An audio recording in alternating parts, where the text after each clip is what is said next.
Well, thank you both for the wonderful readings.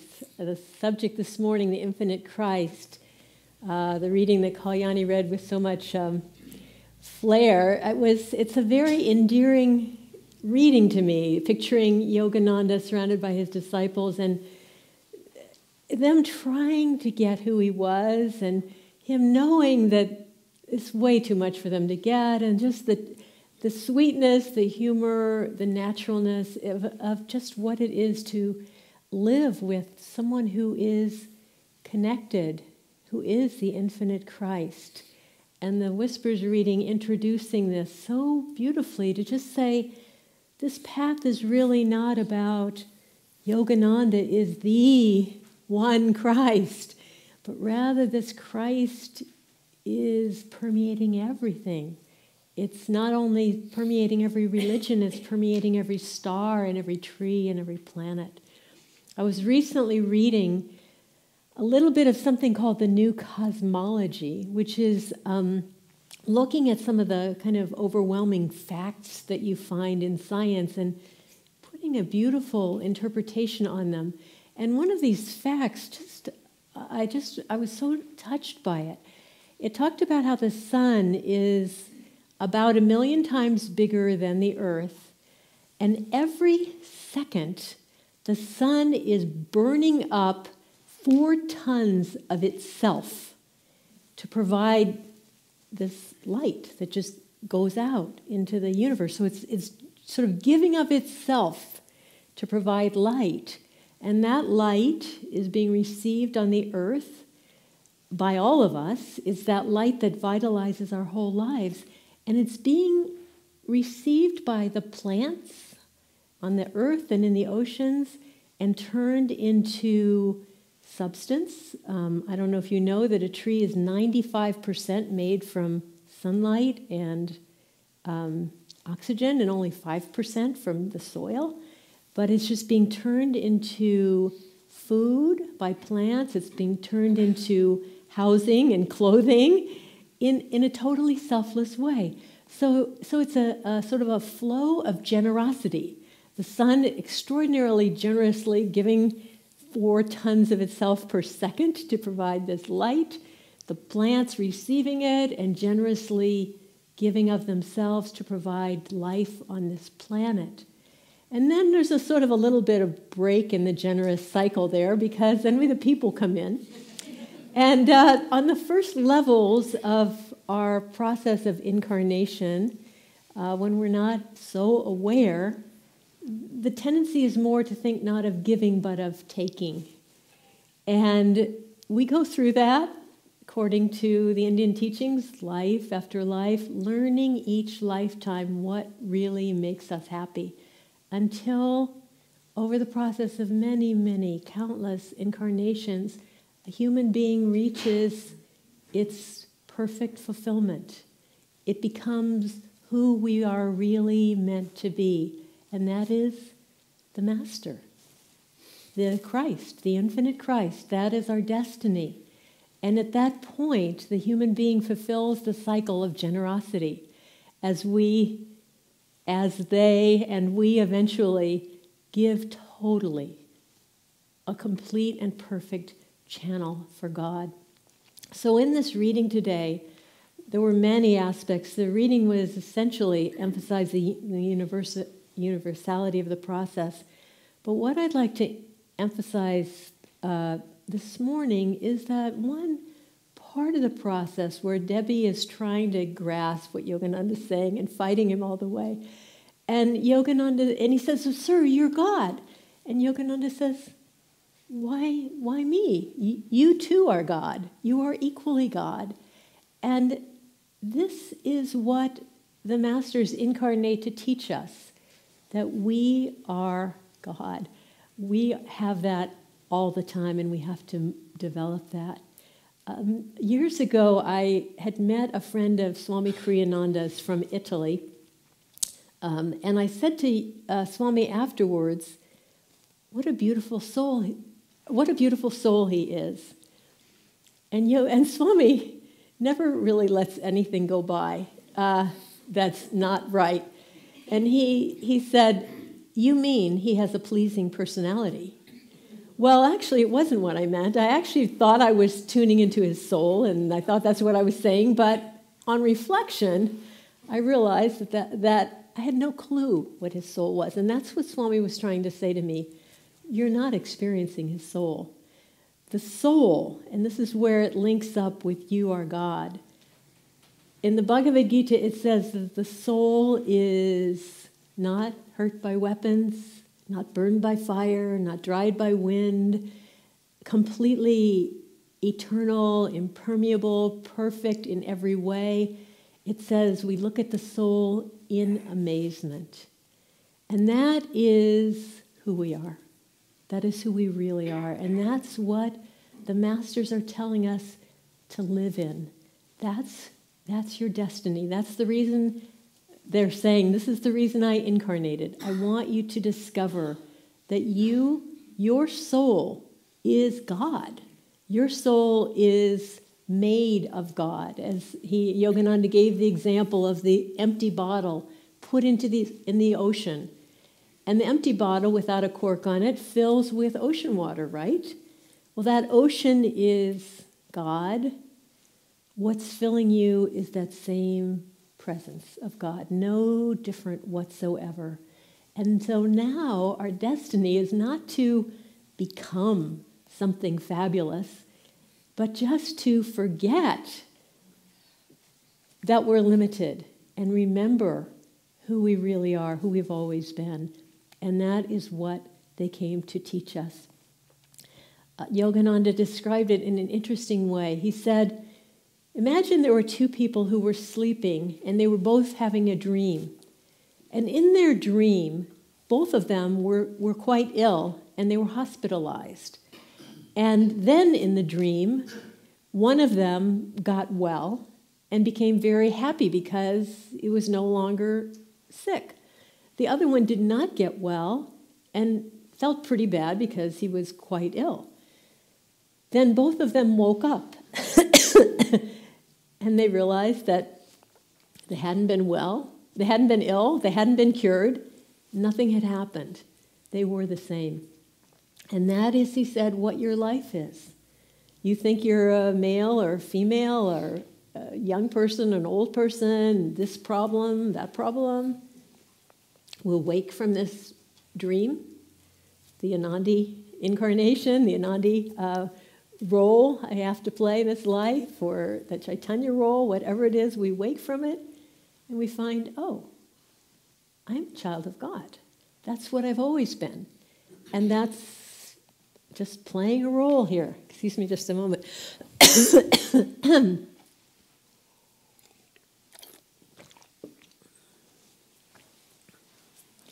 It's not the easiest thing to do. Somebody said to Swami Kriyananda once, but the spiritual path is so hard. And Swami said to them, is suffering easy? Would you rather suffer? Is that an easier way to go? The spiritual path is, yes, challenging, and yet it is the way to be free of suffering. Yogananda said that when he was in high school, there were two students in the high school with him who were exceptionally challenged intellectually, let's put it that way. And they really had a hard time learning the lessons. And because of that, naturally, many of the boys teased them a lot. And even their teachers mocked them for their stupidity. And it was extremely difficult because on the one hand, learning the lessons was hard. On the other hand, being humiliated by your peers and your teachers was at least as hard. So they had a very, very challenging time. And finally, one of the boys said, I just can't take this any longer. I'm dropping out. I just can't take it. And the other boy said, I won't quit. I don't care how badly I'm doing. I'm just going to keep doing this until I graduate. And he did graduate, and it, of course, changed the course of his life to have made that important achievement in his life. And so for all of us, I think we probably all feel that we're pretty challenged with the meditation and all the various things we have to do. We're probably at the back of the class. Luckily, people are gracious. Nobody's teasing us, but it doesn't really matter. It doesn't really matter how you think you're doing. The most and the only thing is just to keep doing it. You have no choice. We can stop and just flunk out and just go, well, or we can use the tools that we've been given and just say, it doesn't matter how I seem to be doing, I'm going to just keep trying to move forward. Yogananda told an interesting story about something that happened. He had a woman come to him, and this woman said, my throat is paralyzed. I can't swallow anything. So she was being fed from a feeding tube, I guess. I mean, this was a long time ago. I don't know what they did for people then. And Yogananda said, well, it's all a dream in your mind. You're going to swallow. You're not going to leave this room until you swallow this glass of milk.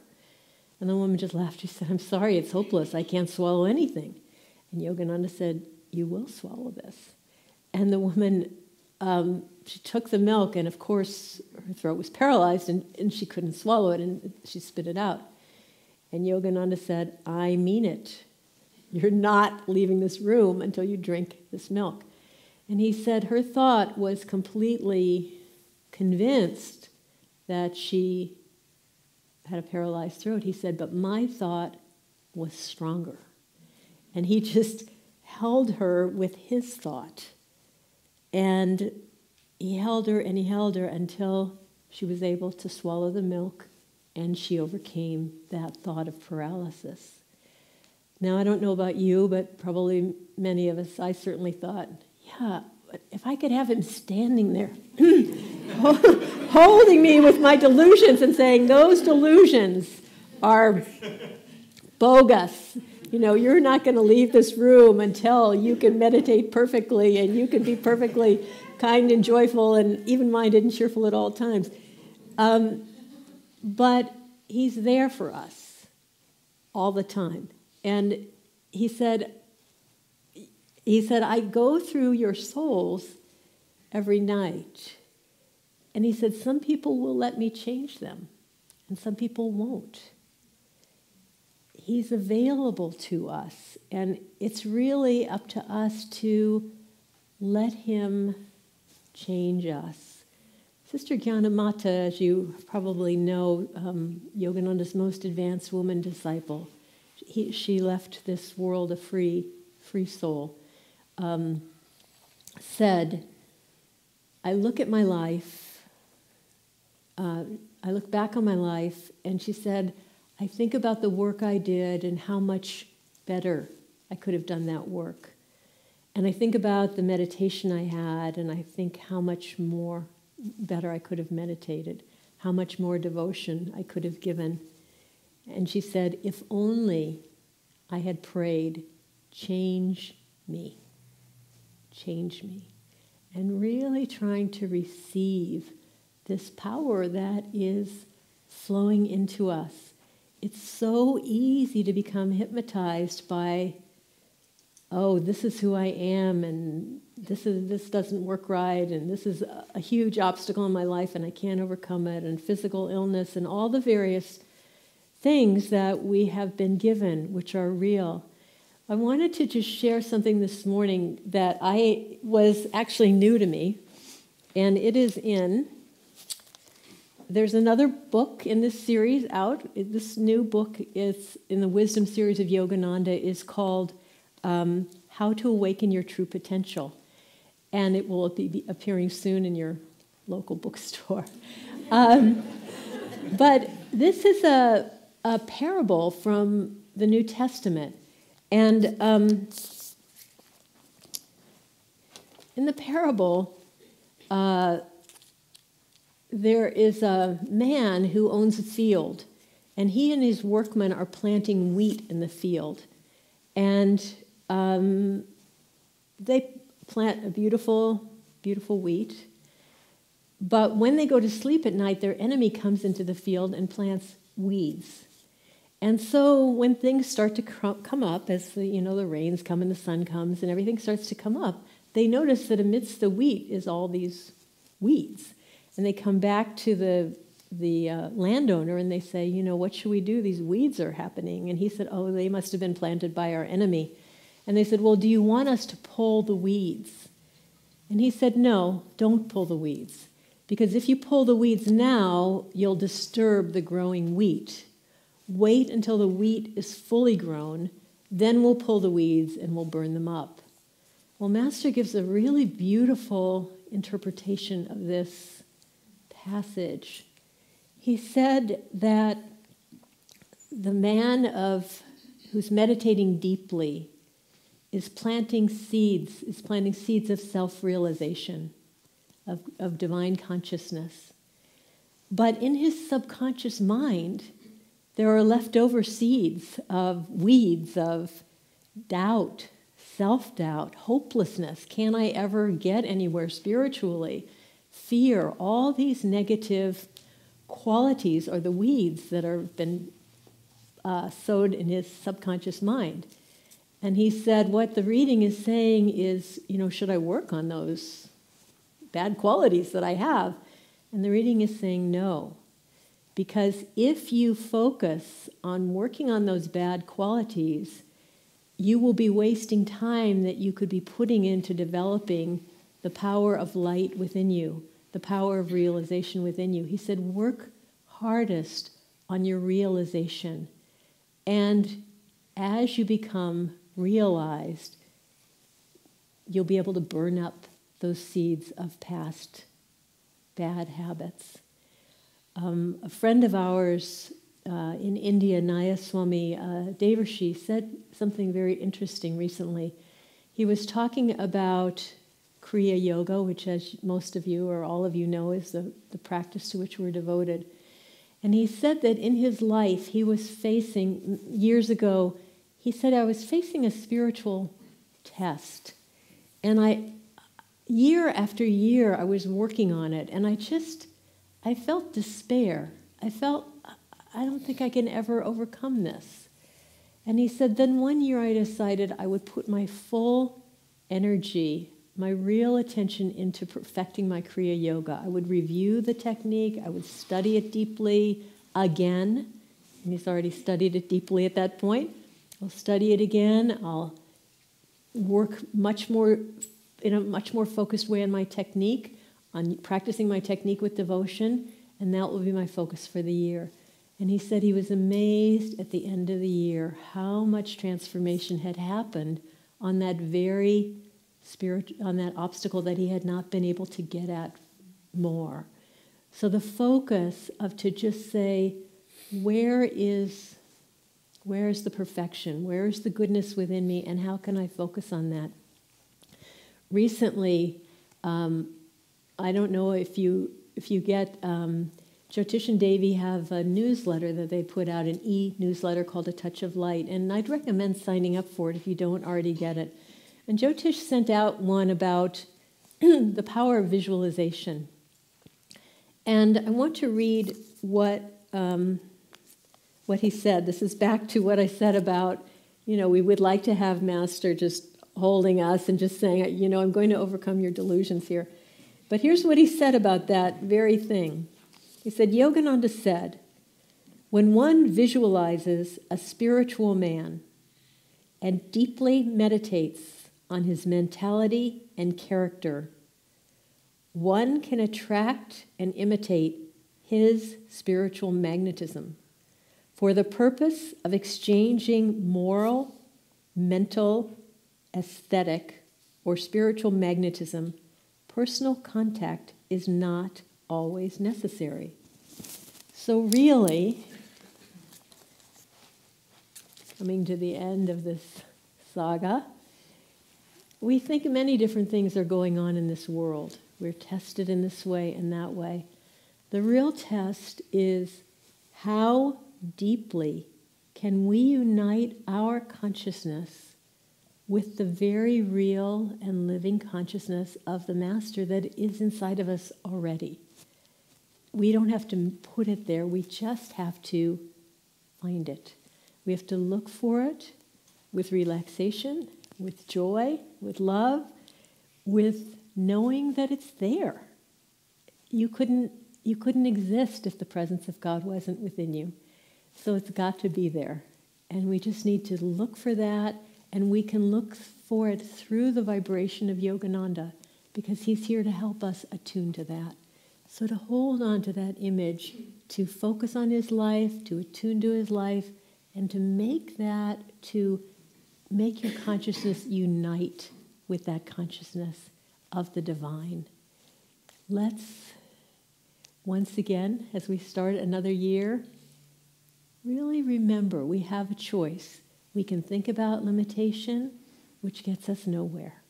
Or we can commit ourselves to focusing on that presence that will change everything. Let's just take a moment with this thought. And we'll have our offertory.